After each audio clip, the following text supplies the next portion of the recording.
நம்முடைய வாழ்க்கையிலும் சோர்ந்து போய் கலங்கி போய் இருக்கும்போது கர்த்தருடைய தயவுள்ள கரம் நம்மேல் வர வேண்டும் என்றால் நாம் செய்ய வேண்டிய ஒரே காரியம், நான் கர்த்தரை நோக்கி ஜெபம் பண்ணும்போது மனிதர்களை நம்புவதை காட்டிலும் கர்த்தர் பேரில் பற்றுதலாக இருப்பதே நலம் என்று வேதம் சொல்லுகிறது.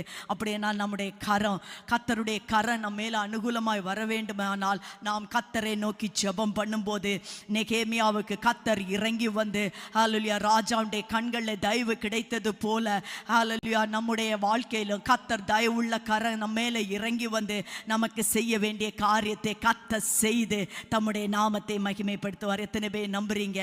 செய்ய வேண்டியது ஒன்றே ஒன்றுதான், நாம் எழுந்து கர்த்தருடைய ராஜ்யத்தை கட்ட வேண்டும். தேவன் எதிர்பார்ப்பேன். இன்னைக்கு இவ்வளோ நாட்கள் நீங்கள் ஒருவேளை உங்கள் பிள்ளைகளுக்காக பிரயாசப்பட்டு பட்டு பட்டு சோர்ந்து போயிருப்பீங்க. இனி ஒன்று செய்ய ஆரம்பித்துருங்க.